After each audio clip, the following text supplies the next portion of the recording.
Thank you, Chair. We've received apologies from Councillor Sue Burfoot, Councillor Archer, Councillor Edwards-Walker, and subbing we have Councillor Franks and Councillor Linthwaite. We may also have Councillor G, but it doesn't appear that he's here yet. Councillor Buttle. Sorry, Councillor Buttle. I think Laura might have sent her apologies. She has, yes. Yeah, sorry, right, it's okay. just missed off. Councillor Maelstrom also. Yeah. No further apologies then. In terms of number 2, interests, does any member have any interests they wish to record? So that appears to be no. There's no public participation at this point, and we move then on to applications for determination. And if you turn to your agenda from page 7, we're going to determine the application for the erection of 2 dwellings, with approval being sought for access Royal Oak House, Alfreton Road, the Cliff, Tansley. And as a number of members here present, this is what we visited about a fortnight ago for one of the site visits. So I will call upon then at this point Parish Councillor Ian Strange. Ian, as you know, you've got 3 minutes. Just check that your speaker is on, and we will listen with care to your comments.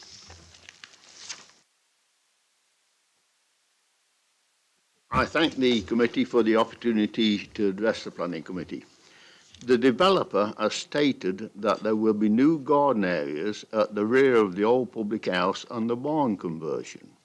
This will take away some of the car parking turning area. However, this is not indicated in the plans. I have held an HGV driver's licence for over 60 years and question if a 6-wheel refuse lorry weighing up to 28 tonnes will be able to turn around.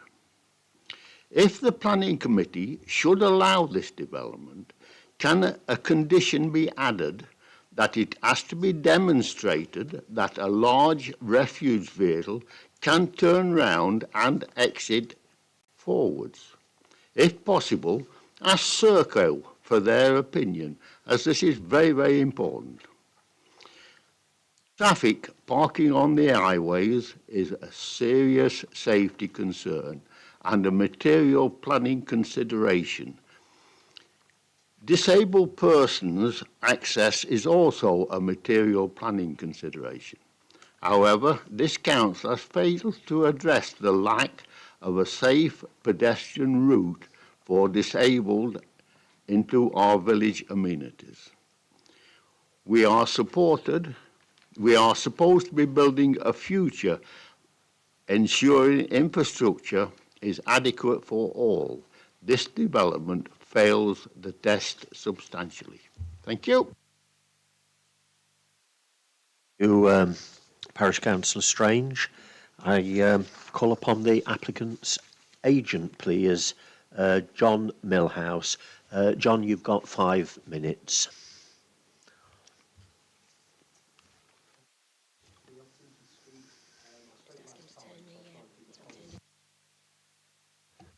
Is that better? Yeah.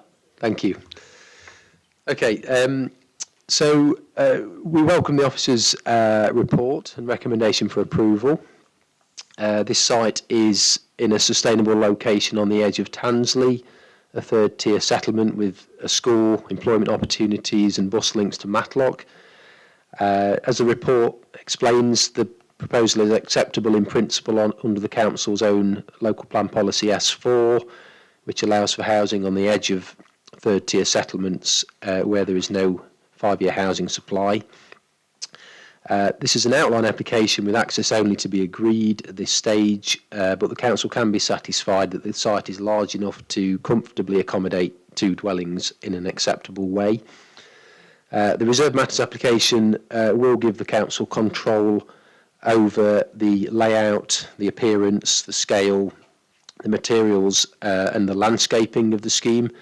If I could just pick up on what the councillor has just said in terms of turning a refuse lorry, the reserve matters application layout will be agreed at that stage. So there is opportunity for the council to be reassured that the turning for a refuse lorry is available.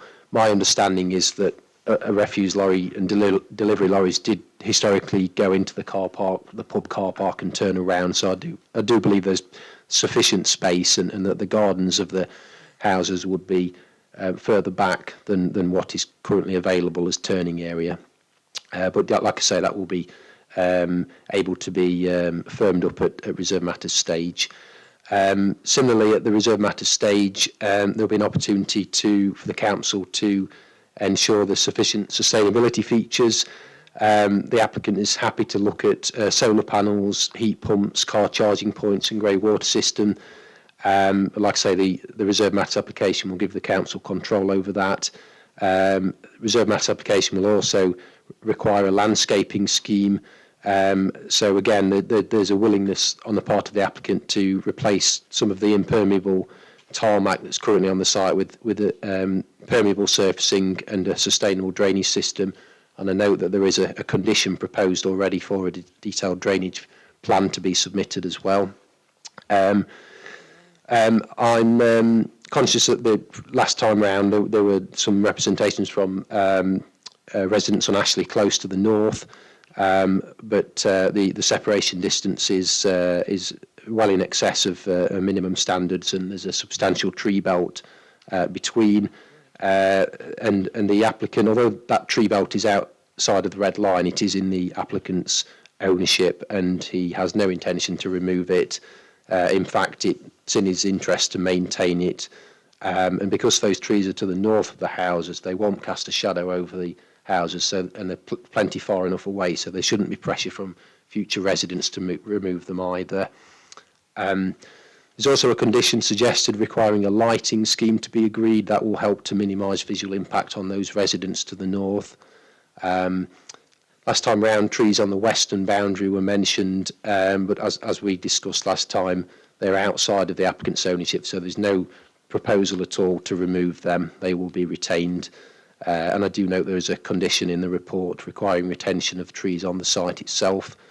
In terms of the access, visibility at the entrance will be improved, and obviously two dwellings will generate less traffic than the pub and restaurant would have done historically with the 24 space car park.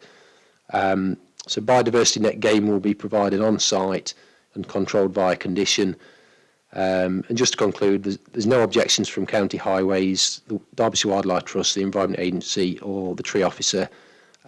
So we respectfully request that the application is approved in accordance with the officer's recommendation. Thank you. Thank you, John, for that presentation. Can I just, before I bring Edward in, can members please have a look? There was some late representations, and it's the one from Emma Smith's halfway down the sheet. If we just have a look at those comments, please.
So it may well be that out of some of the representations from Emma Smith, there may be members that wish to raise perhaps some of those aspects with the officers.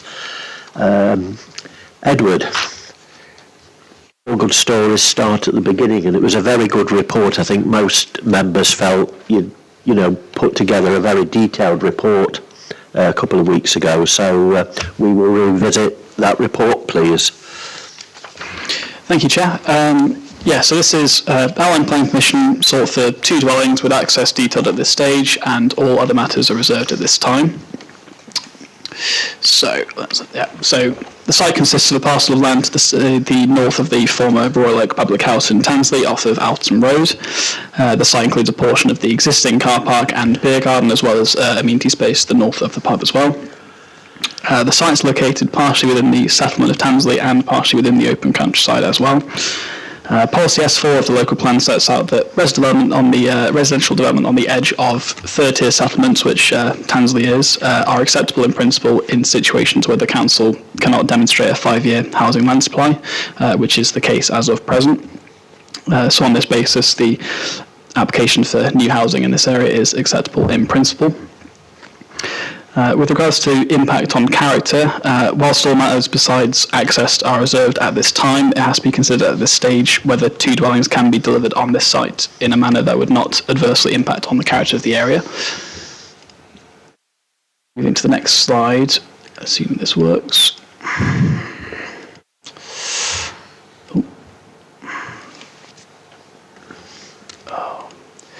Okay. This is the parking layout primer that was provided, but it also gives an indicative location for the 2 dwellings. It's considered there's sufficient space on site to deliver 2 dwellings based on these plans and other plans that have been provided through the process, such that there would not be an adverse impact on the character of the area. With regards to amenity, it's considered there's sufficient space again to deliver these 2 dwellings on site, such that there would be high quality amenity afforded to future occupiers, and furthermore, given the separation distances between the proposed dwellings and the neighbouring properties, it's possible again to deliver these dwellings without resulting in adverse impacts with regards to daylight outlook or privacy for any of the neighbouring properties. 2 car parking spaces are proposed, and access is served by the existing access adjacent to the Royal Oak. It's proposed as part of this application to improve the visibility of this access, specifically to the east of the access. That's proposed to be secured via planning condition. The Highway Authority is satisfied that when compared to the baseline existing use of the site as the former Royal Oak Public House, and it has previously had permission for a restaurant as well, the proposal would not generate any significant levels of traffic such that would result in any severe cumulative impact on the road network, nor would it result in any unacceptable impact on highway safety in and of itself. With regard to ecology, the proposal is not considered to result in any adverse impacts on any protected species, subject to conditions being secured on appropriate working measures, which are recommended in my officer's report. Biodiversity net gain will be secured as per the statutory requirements. Updated baseline reports have been provided prior to this meeting, but after our previous meeting discussing this item, Derbyshire Wildlife Trust have reviewed the updated baseline metrics on the matter and are satisfied that they accurately represent the biodiversity value of the site within the red line boundary of the site. And at this stage, that is all we need to be satisfied that net gain can be delivered on site. The actual details of the net gain are secured by a deemed condition and will likely come forward as part of the reserved matters stage, and will inform matters such as landscaping as well. And our rural cultural assessment was undertaken as well, and our tree officer is satisfied that 2 dwellings can be delivered on this site without resulting in any adverse impacts on any protected trees or any trees of high immunity. And at the reserve matters stage, they're satisfied that there can be good control over providing sufficient and acceptable planting at that stage. Concerns have been raised regarding flooding on site. However, the site is located within flood zone 1, meaning it is at a relatively low risk of flooding, and there's no national or local requirement for a flood risk assessment. It's proposed to make mains connections to the existing systems, subject to approval from the relevant water company. Sustainable drainage is to be secured by condition, and this will be brought in as part of any reserve matters application for this scheme. Overall, the proposal is considered to comply with policy and, subject to conditions, is recommended for approval. The last slide here as well will just show the visibility display improvements as well, I believe. Assuming this works. Unfortunately, there are technical issues meaning that's not working. Not at least my mouse isn't working in that regard. Yes.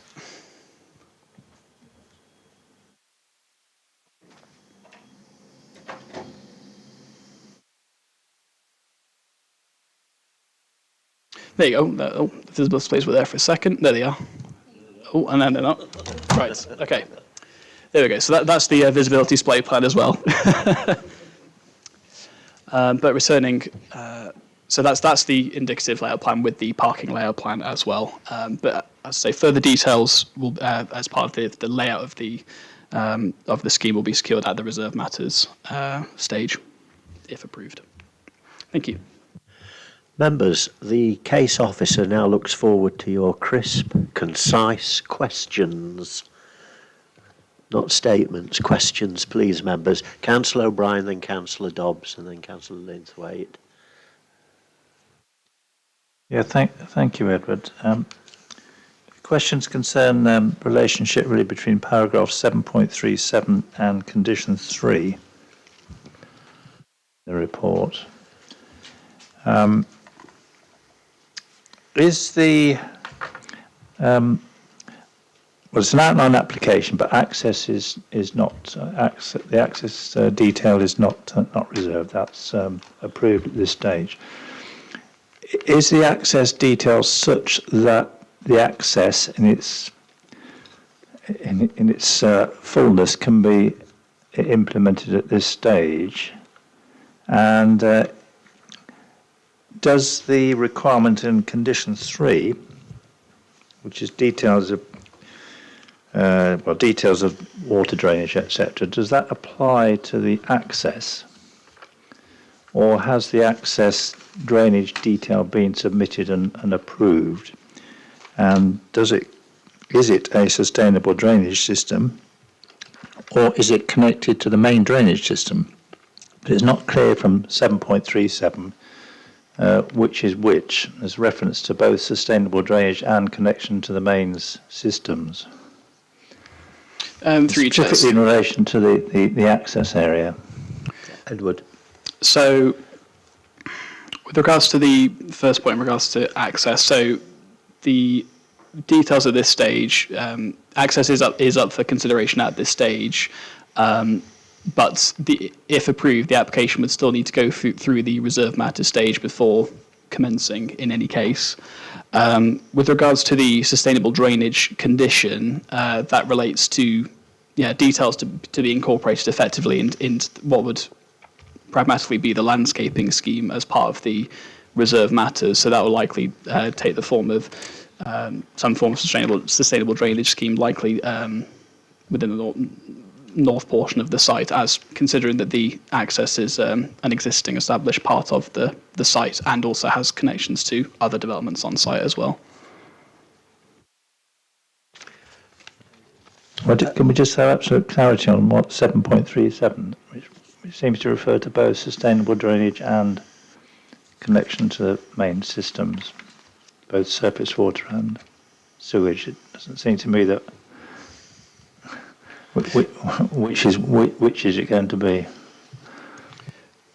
Through each, the provision effectively would be for both. So that in terms of dealing with its sewerage connections is the mains connections that are made, and then the condition provides for adding a sustainable drainage scheme to the scheme effectively in addition to those main connections. So that the sustainable drainage tackles surface water runoff as opposed to making mains connections as you would as per other existing buildings on site. Okay, so that sustainable drainage will pick up the surface water from the access. Yes. It's Councillor Dobbs, Councillor Linthwaite, then Gareth, and then Stuart, and then you, David. So, and then Neil. So we'll start with you, please, Peter. Thank you, Chair. It's to do with the slide on the screen, of those parking places, 4 of those have already been agreed because that was a full application. So we're really only playing with 2 which are currently adjacent to the possible sites of the houses and to the left as we look at them. I would suggest that in view of what Councillor Strange said, that I would like some clarity at this stage as to whether or not we need to consider whether a large vehicle can come in and out in forward gear, bearing in mind the constraints that we've already agreed. Is there enough flexibility, in your opinion, within what's left to decide to have that in order to go forward? Edward? Through you, Chair. So I guess falling back to the higher authorities' comments on it, I mean, they were satisfied that the existing arrangements on site can continue effectively. With regards to the potential, in terms of, because I am conscious that there will be further details that are live, both at the reserve matter stage and in regards to landscaping conditions that were secured on 2 other full applications. So that would be the conversion of the barn and conversion of the remainder of the public house as well. If at that stage those were to impact on the feasibility of delivering parking there or feasibility of the turning, that's something highways could comment on at that stage, and if needed, amendments could be sought at that stage if that was required. But at this stage, the higher authority are satisfied with the existing arrangements, and that applies to the application we're considering and the 2 applications that were approved as well.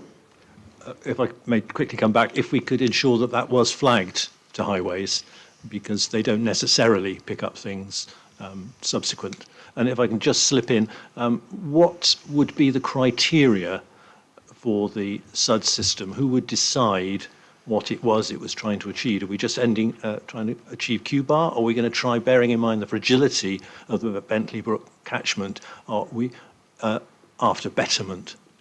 Because we have an opportunity here, don't we? Edward? Right. Yes, so just to you, Chair, I mean, that would be something that we would, perhaps not wanting to hear, Councillor, but would take the lead from the LLFA on that issue. I mean, at the end of the day, we could specify anything, but we are not the actual drainage authority, so we would have to hope and ensure that comments were forthcoming from the LLFA, the County Council. Very quickly, but they won't unless we ask them. And also, given the fact it's 2 dwellings themselves, they may well say there's the standard procedure, the standard requirements. So it may be something of the lines we will point to our standing advice, as the case may be, although conversely it may not be. But obviously it's difficult to quantify that at this stage. Thank you, Peter. Councillor Linthwaite. Thank you, Chair. I'm sorry, gentlemen, I'm probably going to ask questions that I already know the answer to. Bearing in mind, I appreciate this is an outline application. Thinking about the sewage drainage, it's going to go into the main system from Tansley, which joins with Lumsdale at Webster's Terrace. This is off the top of my head, but in 2022, that system at Webster's Terrace put real sewage into the Bentley Brook 41 times for about 217 hours, if I remember rightly. And in 2023, it was 39 times, and I can't remember exactly what the number was, but it was about 6% more time. Now, looking at my crystal ball, I would say the LLFA and the water company will say everything's tickety-boo. Now, we know it's not. We also know that the Tansley House Gardens development, which is approximately 50 houses, isn't on stream yet. So that's going into the same system that's already failing. Is there anything we can actually do? Through you, Chair. Yeah. In short, no. We are very reliant, as are a number of authorities, on what the water company said, in this particular case, Severn Trent. So obviously, if they say there is capacity within system as it stands, or were there to be comments flying around that there's various improvements or things to come online at some point, therefore it's not considered to be an issue, then unfortunately, even though we may be aware of information, or residents may be aware of instance, I'm afraid we are pretty much bound by what Severn Trent would say, I'm afraid. Would you like to ask a supplementary question, Jo? No, I just want to say yes. I did realise that was probably going to be the answer, but I wanted it to be on record that we have asked the question and that we do understand this is going to be a continuing and cumulative problem, but there is not a great deal we can do about it. Thank you. I turn to Councillor Gareth G for your questions, please, Gareth. Sorry, forgive me if I'm being completely stupid here, but where those houses are, is it entirely on the car park, or because my visualisation of that area is that there's a big drop in the levels behind the pub after the car park. So, I mean, is the actual building just on the same level as the car park, or does it also go down? The understanding is that, I mean, so the actual details, I guess, was at the reserve matters stage, but if we were to follow the indicative plan, the intention would be to have it effectively be single story at effectively the car park level, and then it fall down to a 2-story level as it goes downhill to match the topography of the site. So where those houses are sited at the moment falls effectively partially within where the existing beer garden, as it were, is located. So that's just outside of the car park. Because it would be more useful if you could see the levels. Because, you know, when you talk about the drainage, if you go down, because it's quite a long way down, and if you've got part of a building and services, you know, when you're talking about sewerage, where does it have to come uphill, or? Through you, Chair, if I could, sorry, if I come back to you, Councillor. I mean, all of these are issues that will be considered, but not at this stage. This is just securing the principle. That's the indicative plan. So the actual layout that will come forward as part of the reserve matters may not have any reflection on this whatsoever. There were 2 plots, 2 dwellings. But certainly we cannot assess that at this stage, and should not be assessing it at this stage, because we're not being asked to consider that. That will be subject to the subsequent application for the reserve matters for the site. Thank you, Chair. But, yeah, OK, I'll take that. And in fairness, Gareth, this was one of a site visit, so most of the members did actually, you know, stand. Yeah. Stuart, Councillor Lees, please. Thank you, Chair. Most of my questions have been asked. It's just same concerns as Councillor Linthwaite on the flood issue, basically, and the sewerage issue. I know it's not a material planning issue, but it does concern me when they state it's in flood zone 1. It's the effects it has further downstream. So, just concerned. Thank you, Stuart. Councillor Buttle. Thank you very much. John, the agent, mentioned that grey water systems will be part of the future application. I'd like us to note that if possible and say, yes, we will be interested in a proper grey water system to reduce the impact of fluvial flooding. But I had a question. That colour coding on your map, is the bit down at the bottom left, which looks like it might be violet or it could be cerise, would that be like a bin storage area? That's correct, yes. It is a bin storage area. So would we actually need a sweat pipe analysis for a big truck if the guys are just going to drive past and pull the bins down that hill or up that hill? Through you, Chair, it's not something that's been requested by the Highway Authority. That's, I mean, it will most likely be on the basis that the existing use of the site will also have had commercial level refuse as well. In terms of making collections and all the rest of it, I think how it operates at present can be continue to be used in that form, and in terms of how refuse vehicles utilise the site in that regard, the Highway Authority considered that there need not be any sort of changes to the existing arrangements in that regard.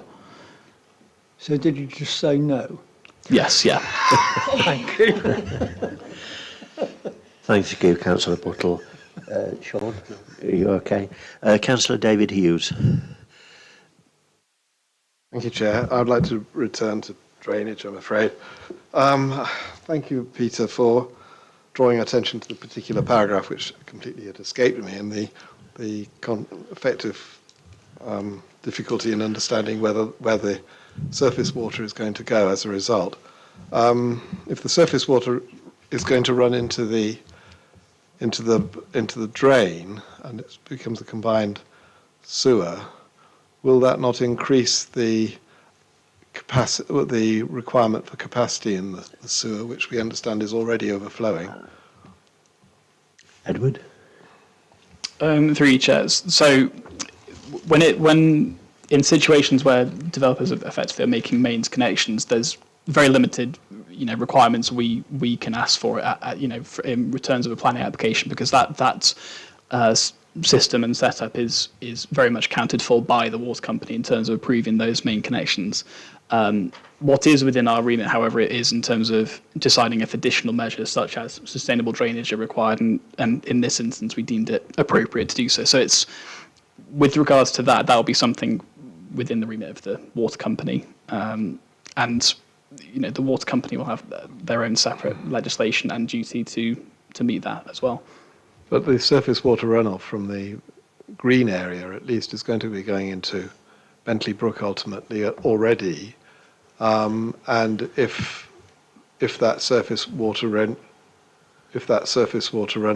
continues to go into Bentley Brook, it won't actually increase the quantity. It may change the rate.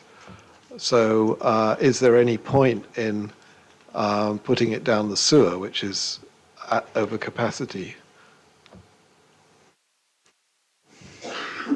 I mean, I turn to what Neil has said about grey water, and that would have a small impact on the amount of surface water runoff in addition, without actually increasing the amount of water that would go down the sewer. So I feel that it would be nice to condition that if it's at all possible.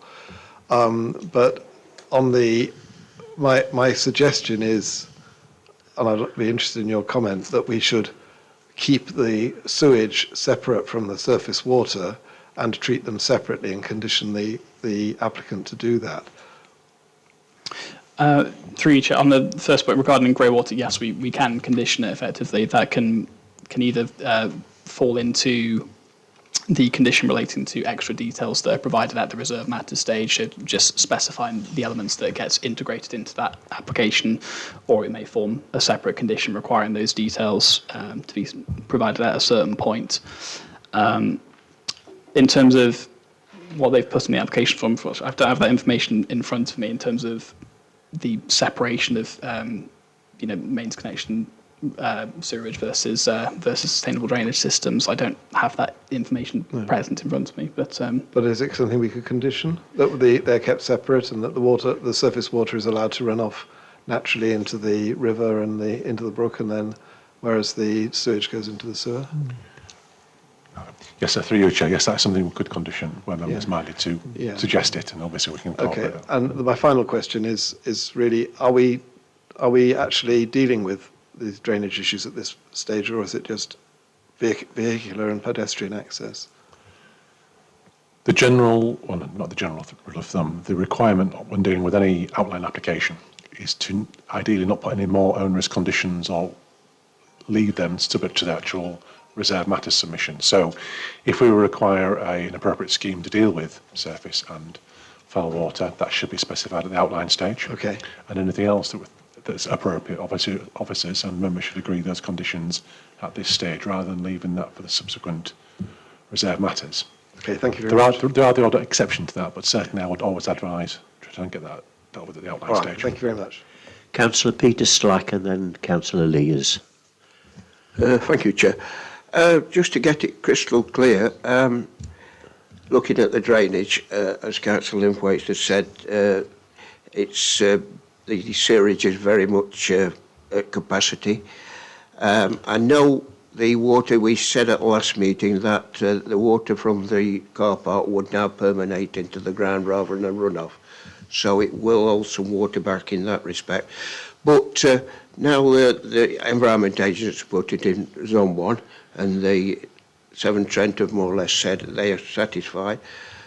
This is down on record, so if anything was to happen, a catastrophe, which we do, well, will never happen, we are not really responsible, are we, for that? I'll go along with Councillor David's suggestion that we split the water going into the sewerage and the water going into the brook. It needs splitting, and I think we all agree on that. But when it comes to if request was to happen and we looked into it, we're not responsible. The water company and the Environment Agency are responsible, aren't they, really? They're supposed to be the experts, aren't they? Is that correct? Yeah. Through you, Chair, I don't know if Kerry wants to come in at this point, but effectively, in terms of the duty of the council, we've consulted those consultees. They've come back and effectively said they're subject to conditions, as the case may be, or, as it stands, they think the application is appropriate and should proceed as it is. If, as you mentioned there, Councillor Slack, if there were to be any incident in the future, I mean, it would be difficult for us to speculate at this stage where that would fall. However, we have at this stage carried out what is our duty, our requirements to consult those relevant consultees and reflected that in the report and the proposed recommendations, conditions moving forward. Thank you. Thank you for those questions, Peter, because I think that is in essence what's troubling most of the members around the table, isn't it? Because we do feel responsible ultimately. Kerry, please. Yeah, good afternoon, councillors. Yeah, the only extra point I'd like to make is that you're being asked about the principle of development, not would it satisfy every other statute that's, that they are legally, that they need to comply with. So, but yeah, you're taking kind of a moral approach and a legal approach both at the same time here. And yeah, it's very, very difficult to just sort of focus on the fact that it is just the principle of development that you're being asked. If they wish to build here, can they build here? Is really the permission that you're giving.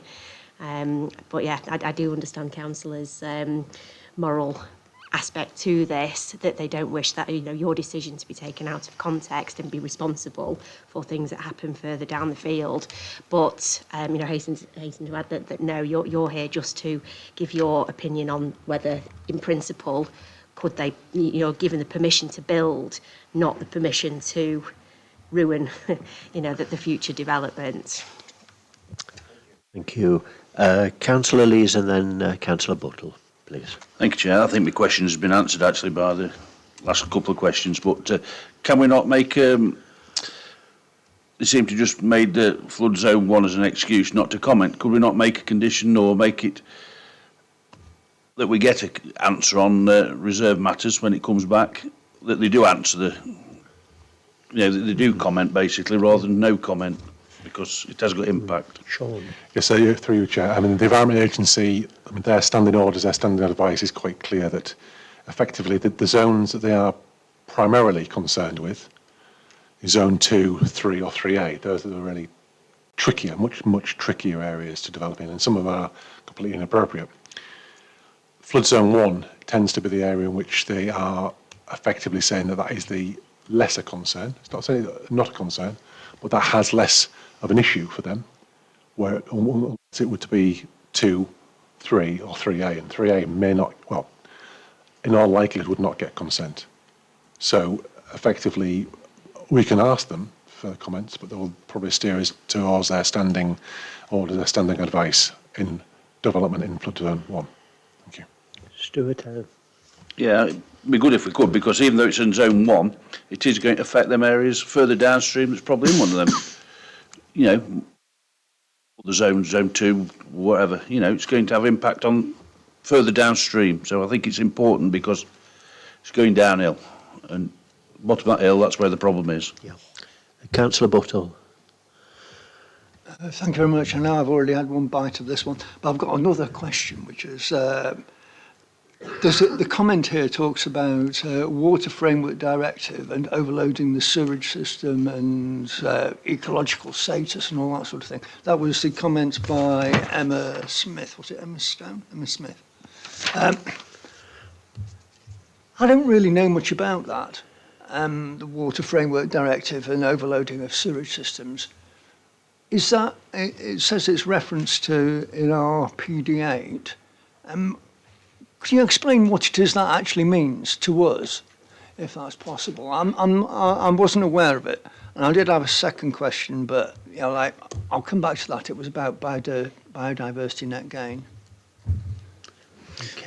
Through you, Chair. In terms of that element of PD8, so that relates to ensuring that new developments don't materially sort of result in deterioration of so on an ecology grounds effectively particularly of watercourses.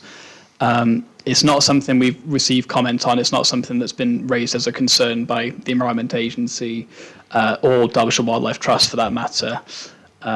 So it's not something that's been considered, effectively up for consideration in this regard. Thanks very much. I guess that makes it worth their while to raise it, doesn't it?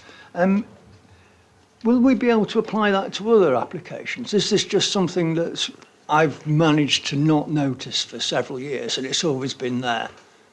Yes. It's built within policy PD8, so it can be cited as part of discussions, debate, and within planning assessments as well. It forms part of the development plan in that regard. Yes, because Joe mentioned 200 hours of sewerage into the Bentley Brook as part of the combined sewerage overflow, and it seems possible that we could consider that to be unhelpful in that sort of regard. On this occasion, I don't really know enough to start thinking about it, but if at some point or other, could we have a bit of training on that? That would be really helpful.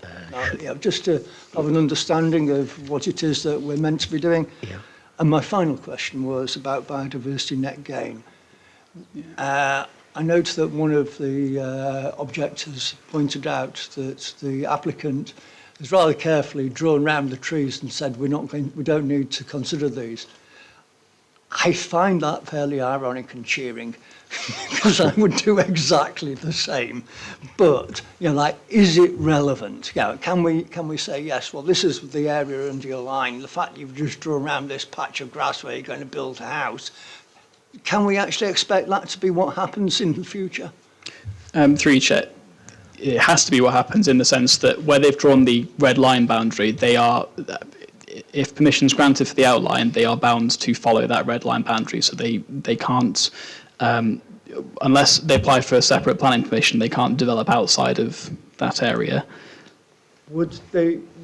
Sorry, I'll lean back before. So that area, if it becomes like a change of use that comes with an application which becomes part of the garden. So would we be reasonable for us to expect the garden to be only within the red line area? Correct, yes. Yeah, right, great. Anything outside of the red line area, officially speaking, is not within the scope of this application and as it stands would not form part of the aspect of the residential dwellings in that regard. So we could expect a boundary. Would we expect a fence, or would that just be part of their garden? Through your Chair, those details will come at the reserve matter stage as to the exact means of enclosure in terms of how they want to pursue that. Yeah, thanks very much. I thought this biodiversity net gain might become curious over time. Can I take Councillor David Hughes and then Councillor Dobbs? Thank you. Sorry to come back again. Following up on Neil's point about the Water Framework Directive, when I read that comment, I was sort of assuming that if Severn Trent will take the water, then there's nothing we can do about it, really, because they are the people who have to make sure the water is, that area, the watercourses are protected from an ecological point of view. Is that more or less correct, or is there any leverage that we can apply at this stage? Yes, through you, Chair. Now, whilst I can't speak on behalf of Severn Trent or any of the water companies, I can give a couple of examples recently. There's been in the news where a lot of water treatment companies, I don't think Severn Trent were named in this, but Yorkshire Water and others have been fined quite a lot of money by breaching that and obviously allowing effluent and or pollution runoffs to enter watercourses.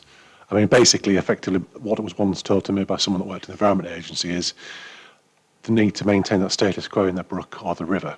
Anything else that comes in and that will effectively tip the balance on that, the water directive, then that's where they would have a direct responsibility to ensure that doesn't happen, or were it to happen, to clean it up. But is Severn Trent saying if Severn Trent accept this, and they've accepted larger developments on this particular drain, if they accept that, then they are also accepting that they can meet this directive, and therefore we cannot challenge the application on the basis that we believe that it will be in conflict with this water directive. That was my reading anyway. Through you, Chair, that was my reading of it also. I mean, I'm not professing to know exactly everything about it, but that was my understanding. Thank you, Sean. Councillor Dobbs. Just very quickly, as in terms of what's fixed and what's not, you very carefully pointed out that the garden layout and so on would be part of reserve matters. However, on page 6 of the latest BNG thing, which I think was just put on the portal today, they've actually got at the front an area which they classify as vegetated garden, which is actually roughly where between the two parking spaces. So what's fixed? There has to be a bit of garden there, and they'll have to fiddle the parking spaces in reserve matters. Because BNG has calculated, it appears, with this as being part of the sums.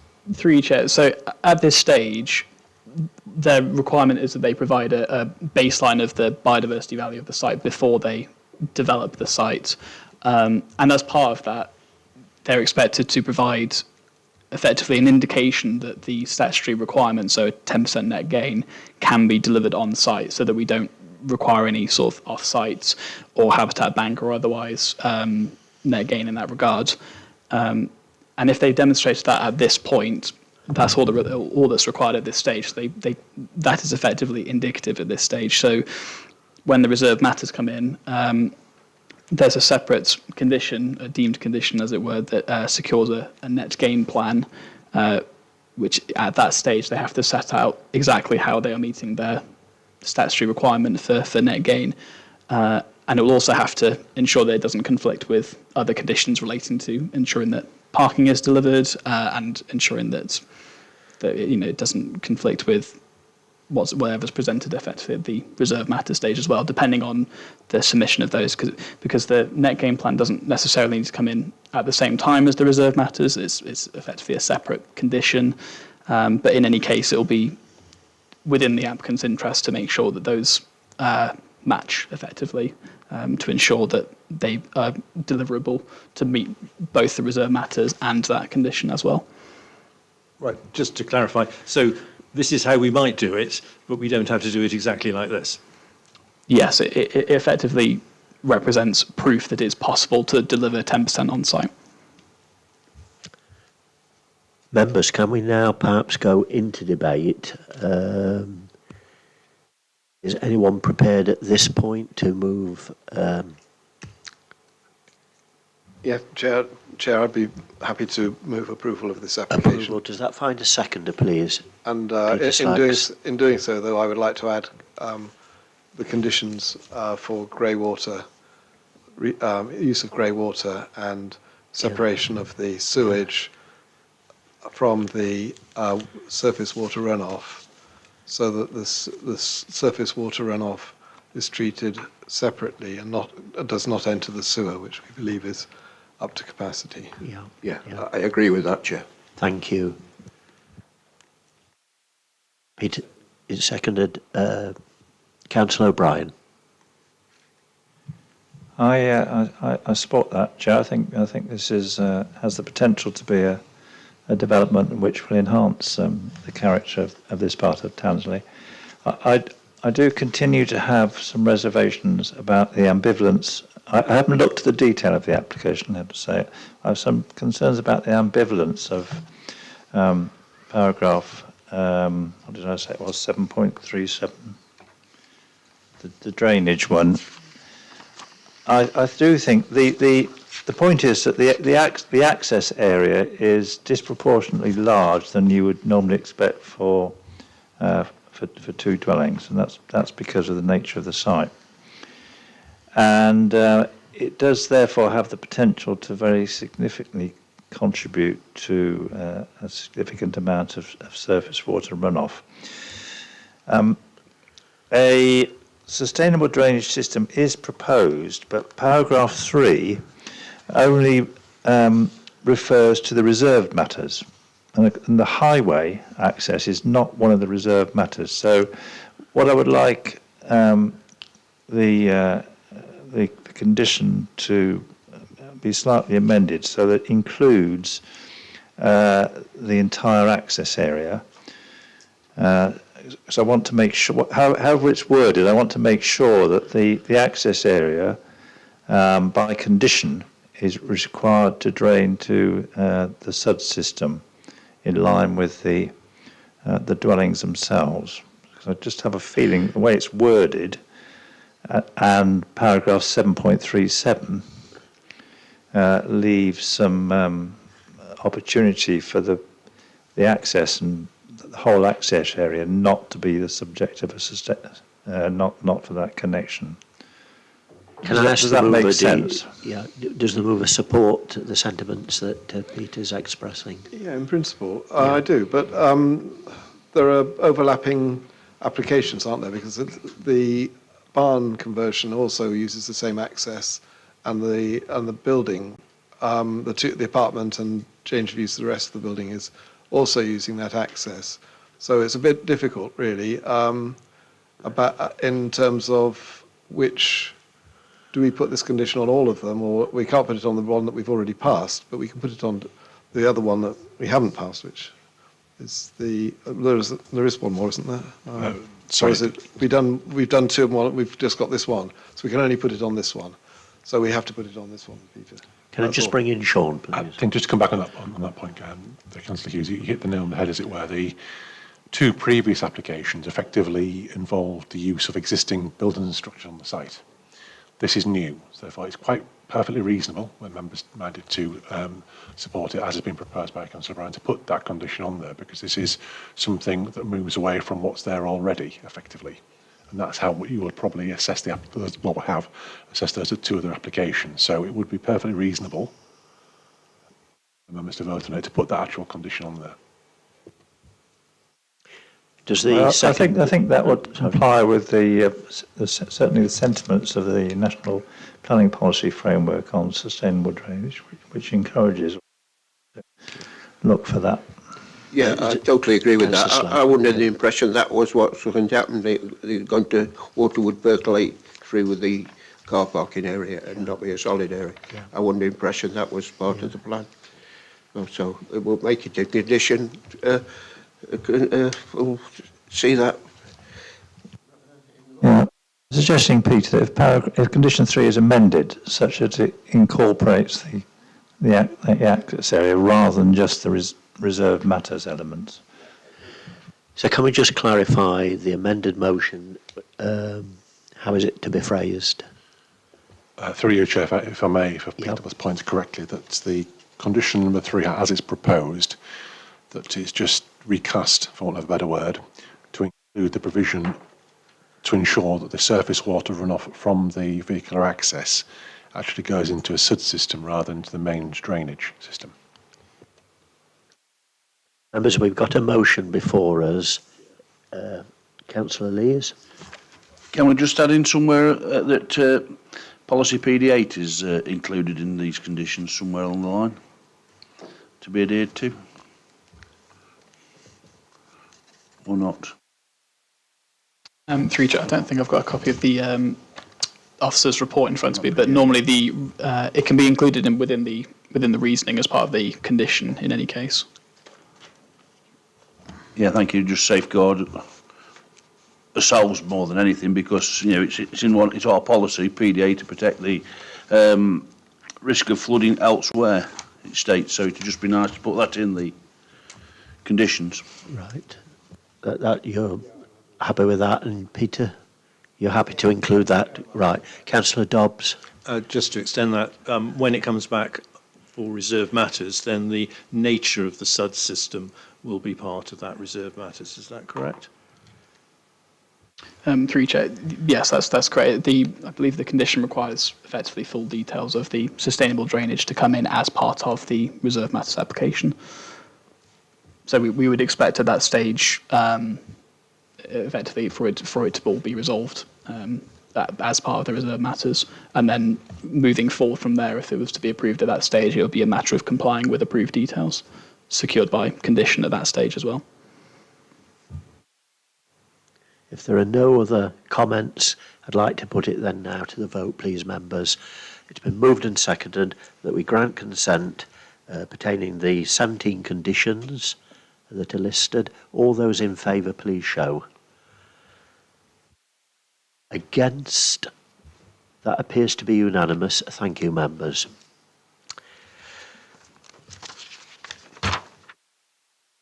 So we turn now to the final application, the proposed installation of 6 air source heat pumps, solar panels at Wirksworth Leisure Centre, Wirksworth. If we turn to pages 25 onwards, you'll see the report. The case officer was Gina. Who's right? Sean's taking responsibility for this one. Case. Yes, thank you, Chair. So, members' attention. The application in front of members now is for the proposed installation of 6 air source heat pumps and the installation of 143 solar PV panels to the roof of the existing leisure centre. If I can draw members' attention to the slides, I'll just go through the actual site. So this is the site. The area outlined in red represents the actual site in its entirety, with the main leisure centre building to the north, to the top of that slide, the rectangular building. This slide just illustrates the actual PV cells that are proposed to be installed. So effectively it's on the roof slope of the building, just one roof slope of the building. But effectively, as the slope itself or the formation of the roof is split into 2, it's both those actual sides that will attract the most sunlight, daylight that is actually usable for the centre itself. And to the, as the photograph illustrates, in the bottom right-hand corner, there already is various electronic engineering equipment on that elevation of the actual building itself. It's proposed where the blue cabinet is on the photograph. The drawing directly above it illustrates how those air source heat pumps will relate to that blue cabinet. So effectively 2 rows, 3 in each, that will be mounted to the wall. The application itself has been accompanied by a noise report, which the environment officers haven't objected to. So effectively, the application relates to the installation of air source heat pumps to mount to the southeast facing wall of the building, adjacent to the plant room access door. Solar panels to be erected on the actual southeast facing roofs of the building, which that's a photograph there. Illustration there. The original application was for 8 to 7 panels, but that was subsequently amended during the consideration of the application to increase it to 143 solar panels to maximise the number and to increase that production. As mentioned, a sound impact assessment has been submitted along with the application, which has been assessed by the environmental health team. Therefore, there is no issue to the application nor the siting of those actual air source heat pumps. Therefore, the application is proposed to be supported, to be approved, and this basically plays into or just achieve the council's direction to decarbonise a lot of the buildings and properties within the council's portfolio. Thank you, Chair. Thank you, Sean. Sorry, just worthwhile saying, Chair, my apologies. One thing that has come to light, albeit late in the day, the recommendation, as it's worded, the form of wording next to that recommendation isn't quite correct. The form of wording should read, as per the previous one that Ed had written down, that effectively it's approved subject to conditions, but then there's delegation to the director, or Steve Capes' role, to tweak any conditions were it to be proven appropriate in that instance. So effectively that wording will be duplicated from the previous report that Ed had put through to replace the wording as written on page 28 of the agenda. Thank you, Chair. Open for questions, members. Councillor Buttle. May I say I welcome this? I'm not entirely sure if I've got a question. I'd like to say, though, that it's going to save about 100 tonnes of CO2 a year. And hopefully that will make us more profitable as a council because we'll be paying less gas bills and sucking more sunlight out of the world. Excellent. If that's a bad thing or a good thing, it sounds bad, doesn't it? Anyway, I'm all for it. And I'd like to move it if that's Utilisation possible. of the sunlight, Councillor. Councillor Peacock, would you like to second the... Oh, yes, please. But Yeah. I did have a quick question first, and my question was, do we know what the payback time is on these? Just out of interest, I know it's not really a planning issue.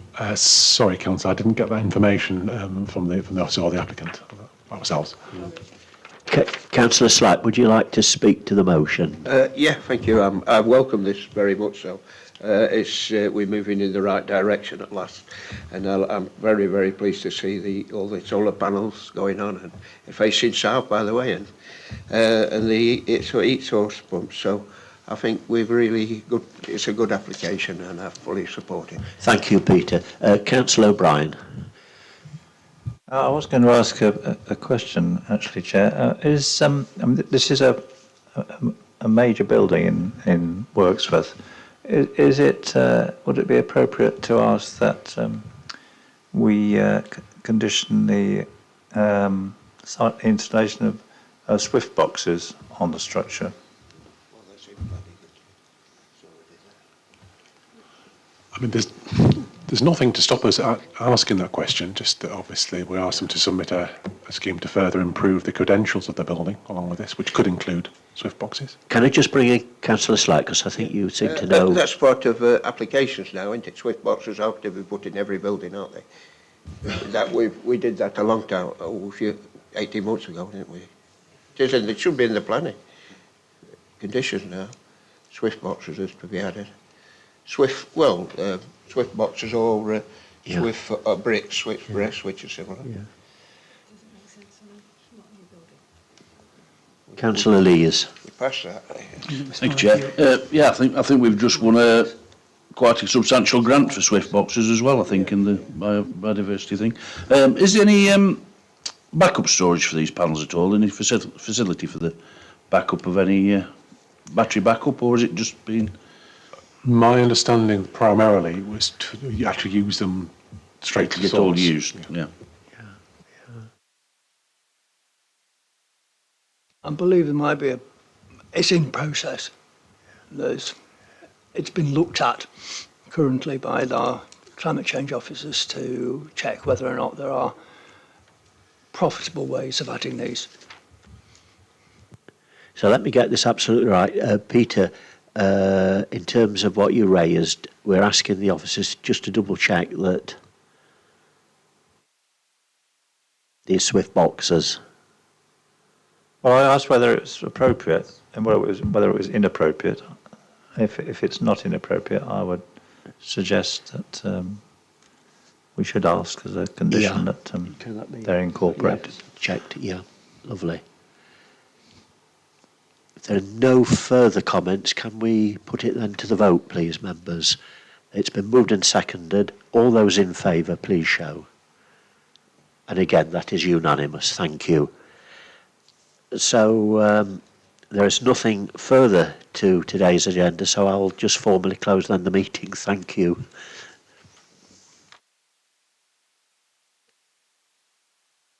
It was rather odd, didn't it?